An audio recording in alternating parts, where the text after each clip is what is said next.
Il y a quelques heures encore, j'étais à Paris, chez moi. Il faisait froid, les gens ne se parlaient pas. Un battement d'aile plus tard, l'avion de Pointe-Afrique se pose sur l'aéroport d'Agadez.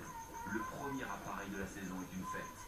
Il signifie que les amis, les parents, les voyageurs reviennent après les grosses chaleurs estivales.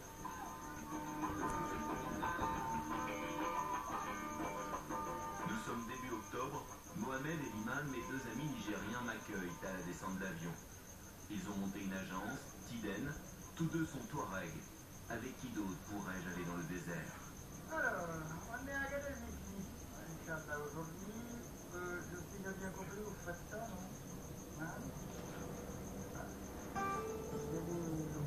Sur le livre de bord, deux oasis, Fachi et Tinia, deux déserts, le Ténéré et le massif de l'Aïr, où l'air, c'est selon.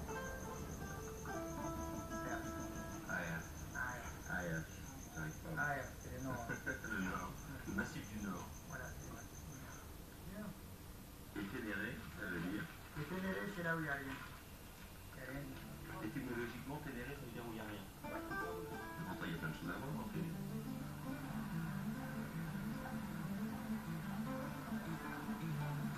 Ce premier jour, Mohamed m'entraîne dans les rues d'Agadez, la ville au milieu du désert. Fondée au XIe siècle, Agadez est centre administratif, commercial et touristique de cette immensité de sable et de poussière. De par sa situation, Agadez a été par le truchement de l'histoire, dirigé par les Soudanais, les Songhai ou les Français.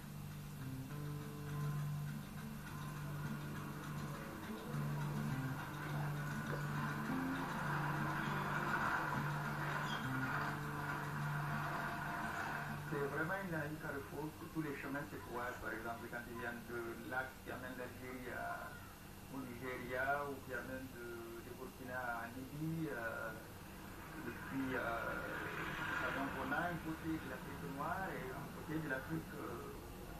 Est-ce que ça se retrouve dans les populations, dans les gens qu'on a dans cette ville? Il y a pratiquement de toutes les nationalités. Hein. Peuple Touareg, Toubou, Peul, Kanuri, la diversité se lit sur les visages, sur les vêtements. Avec ma casquette, je serai un Assara, un blanc, un Européen, Tamashek, langue commune à tous ces peuples. La particularité d'Agadez est d'être administrée par un sultan.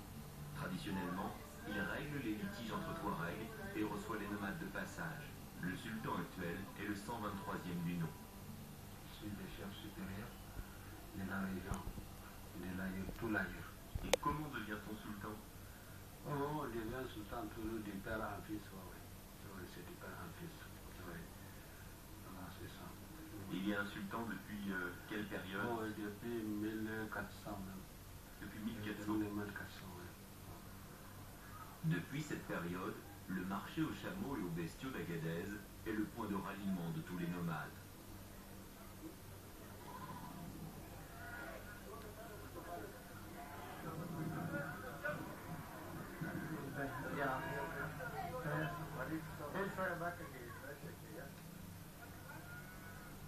L'avantage du marché des animaux d'Agadez pour les nomades, c'est qu'il y a les marchés tous les jours.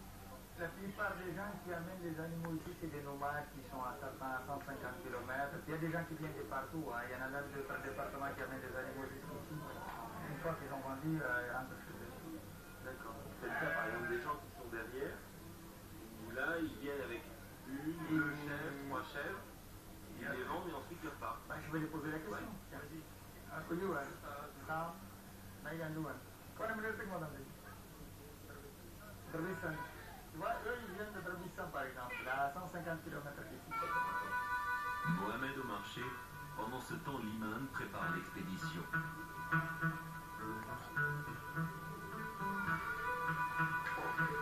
360 litres d'essence, 250 litres d'eau, une sortie dans le désert ne s'improvise pas. En vieux routier de l'aventure, Liman est attentif aux détails. Un grain de sable peut gripper la plus belle des mécaniques. Demain et les jours suivants, nous ne pourrons compter que sur nous-mêmes. Il en va de notre existence, il en va aussi de l'image du tourisme dans cette région. Si le tourisme fonctionne, tout le monde va profiter. Ceux qui ont les hôtels, ceux qui ont l'artisanat, ceux qui ont des légumes, ceux qui ont des chameaux, ceux qui ont des chèvres, ceux qui ont des camions. Tu vois?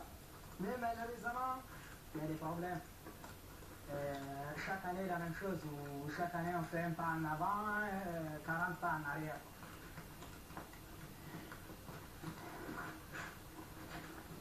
On a chargé de l'eau, on a chargé des pièces détachées pour quelqu'un, on a chargé le nourriture, toutes les caisses, tous les matériaux pour faire les cuisines le soir, les matelas pour dormir. Hey, Hé, tu as pensé à charger les tentes? Qu'est-ce qu'il y a de dire? j'ai demandé quelque chose de très spécial.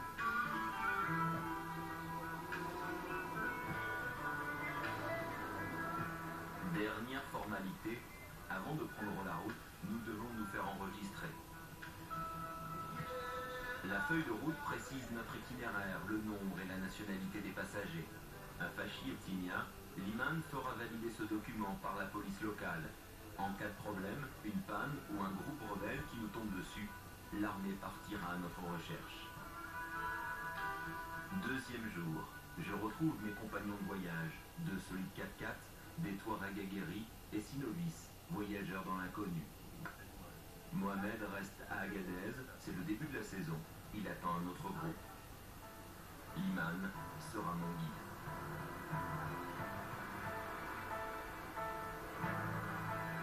Sortie d'Agadez, fin du bitume. Devant nous, 1400 km de pistes non balisées.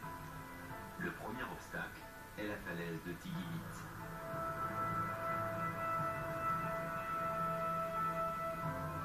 À première vue, il s'agit d'un mur de pierre, peut-être de la roche volcanique.